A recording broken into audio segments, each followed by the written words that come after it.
You have your IELTS test booked. You've looked at examples and samples on the internet, but you don't know what the examiners are looking for. Well, I'm going to help you with that. Also with your timings and exactly what writing task 1 entails. All right. So you can get a variety of different types of tasks. You might get a line graph, a bar chart, a diagram, a process, or a map.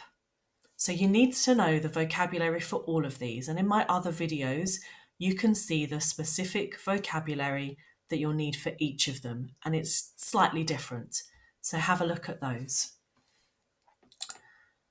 Right, the writing test is 1 hour long. This needs to be divided into task 1, 20 minutes, and task 2, 40 minutes. Try to stick to these times. If you go over on task 1, you won't give yourself enough time to do task 2. All right, task 1, you must write 150 plus words. Not just below, but just over will be sufficient. Take 5 minutes to plan it. It's crucial that you plan first what you're going to write and you think about the relevant vocabulary for the particular writing task type. You then take 12 minutes to write it, leaving you with 3 minutes to check. Really important, and we'll look at what we're going to check next. Just for a contrast, I'll show you task 2. You can see you'll need to write 250 plus words. You'll take 10 minutes to plan it, 25 minutes to write it, and 5 minutes to check it. Again, have a look for my other videos on task 2 writing. So back to the 3 minutes check. Well, what am I checking? Spelling. You will go back in those few minutes and you will definitely see 1 or 2 spelling errors. It's a quick fix, so make sure you do it. Check your grammar. Just minor little grammar errors can slightly bring down your band score. Look at your punctuation. In particular, look how long your sentences are. Can you break those down and improve the grammar for the sentences? Maybe break a long one into 2, putting a comma or a semicolon where appropriate, or perhaps using a linking word. Check your verb tenses are correct. Now, each type of task requires different verb tenses, and you'll need to look at what the date is, what the timing is for the task types. Then you'll know whether you're writing in the present tense or the past tense, or perhaps you need the passive if it's the process. Look at the level of vocabulary. Ensure that you know as many high-level words for the relevant writing tasks and use those. So go back and check that you haven't simply used the same simple vocab. Try and elevate it. And lastly, check for repetition of that relevant vocabulary. Don't keep using, for example, for a line graph, it went up, it went down. Then it went up again and it went down. Furthermore, it went down. All right, you must go back and check for repetition and think of another word that you can put in there. All right, next we'll look at the band descriptors. Now, these are the descriptors that the IELTS examiners will use to check your writing. They are looking at task achievement, coherence and cohesion. This is your structure. Grammatical range and accuracy, and the lexical resource, which is basically your vocabulary. Not only is it going to be high level, but it needs to be relevant to the task. And you'll see in my other videos how different that vocab can be. So let's first of all look at task achievement. Now I've picked the band. You can see all of these descriptors online, multiple places, IELTS, IDP, British Council. I've picked band 7 because most people doing their IELTS are looking to achieve a 6.5 or a 7.5. Now you can go on and adjust this for yourself. But if you're aiming for a 6.5, then try to look at band 7. What does it need to get a 7? And if you don't quite achieve it in all areas of your writing, then that will drop you back down to a 6.5 in certain parts of those 4 band descriptors. Right, so aim for a 7. If you want to get a 7.5, then obviously you need to do all of these things and more. So check what you need for a band 8 and drop yourself down, or make sure you're at least achieving these band 7s to the best of your ability, and you might get your 7.5 in that way. All right, so task achievement. The response must cover the requirements of the task. Look at what the task has asked you to do. Read that introduction very, very thoroughly and ensure that you are summarizing and comparing, for example, analyzing data, or you're describing a process and the changes that happen in that process, or in a map, what's happened in the 2 different maps, right? So make sure you're covering all the requirements. The content must be relevant and accurate. You are allowed a few omissions and you'll still get your band 7. So don't put that pressure on yourself that it needs to be perfect, but it does need to be relevant. You'll need to identify key features. So this is the 3rd one here. Key features which are selected, are covered and clearly highlighted, but could be more fully or more appropriately illustrated or extended. Cover those key features as much as you can. Back it up with data and specific information. It may be that you could have written a little bit more, but at least try and do this and you're on target for your 7. It must present a clear overview. The data must be appropriately categorized and main trends or differences identified. Make sure you highlight in that 5 minutes of planning all the main trends. Don't leave any out.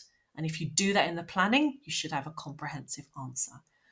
If you're doing the general training, it's slightly different. It's usually a formal or an informal letter. All the bullet points must be covered and clearly highlighted. You'll need to present the letter with a purpose. What's the point of the letter? And the tone has to be consistent and appropriate. So if it needs to be formal, you must use formal language. All right, next, let's look at coherence and cohesion. So the structure is crucial. And again, if you plan what you're going to write, you will have a coherent structure. Information ideas must be logically organized and have a clear progression. It must follow through in a logical way, using that range of cohesive devices or your linkers to include referencing and substitution. Make sure that you're using them flexibly and that you have used a variety of them in order to show the progression of what you're writing.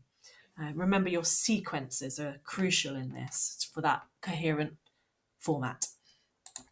Next is lexical resource. So this is your vocabulary. The resource must be sufficient to allow some flexibility and precision. It must be relevant to what you're writing about. It's important that you use less common vocabulary and also idiomatic items. Don't be afraid to use a few that are not your normal, everyday, fallback, comfortable vocabulary. Next one, an awareness of style and collocation is evident, though it allows for inappropriate items. But the style of what you're writing must match the type of task. All right, after you've looked at the other tasks in my other videos, you can come back and look at this again, and it will make a lot of sense about how you need to get that band that you require and what the examiners are looking for. Again, it allows for a few errors in spelling and word formation, as long as you can clearly be understood. Yeah, as long as there's still clarity. And lastly, grammatical range and accuracy. The examiners are looking for a variety of complex structures to be used in your answer, allowing for some flexibility and accuracy. This means that you're not just using very basic sentences, but you're thinking about how you can include your relative clauses, subordinate clauses, perhaps you might use ellipsis. Again, we'll look at these in other videos. All right, so Try to use complex structures, again, not relying on your very basic ones. Grammar and punctuation, generally well controlled. It allows for a few errors. This is a band 7. Yeah, you can still make a few errors. It's okay. A few errors in grammar may persist, but they don't impede communication, so you can still be understood. Okay, so let's have a quick look back at those 4. Task achievement, coherence and cohesion, grammatical range and accuracy, and lexical resource. Make sure that you are covering all of these because you need to get in the range of 6 to 7.5, depending on what band you're looking for each of these. If you score less on one, but you can do better in the other, then great, but you need them all to be quite strong and around that band that you need. Okay, that's the end of the video. So I want to check in with you. How are you feeling about writing task 1 today? Now, some of you won't be able to access this little survey that I've got here. The answers are, how am I feeling? Feeling confident, doing okay but need practice, struggling a bit, or feeling overwhelmed. If you can access the poll, great, click on that for me and I can look at the answers and see where we're all feeling, how we're all feeling. If not, can you write your answer in the comments below? So how are you feeling about writing task 1 today? Feeling confident, doing okay, need practice, struggling a bit, or feeling overwhelmed? And lastly, we have last poll. Which task would you like to work on? Put your answer in the comments below or submit if you can on the poll. Line graph, bar chart, process, map, or labeling a diagram. Oh, I can see some answers have come through very quickly there. So let's see what I can do for you. I can do a line graph. All right, let's see. What's this line graph trying to give us data about? I think that it's our knowledge and confidence about doing the IELTS writing task. So let's have a look how you were feeling yesterday. Just below 20 on the scale of knowledge and confidence. But today, after watching this video, it's increased suddenly to around 27. By tomorrow, there'll be a steady rise to just below 30. Next week, however, we'll see a rapid incline to approximately 35. And by test day, that figure of knowledge and confidence will rocket to 40. Yes, it will.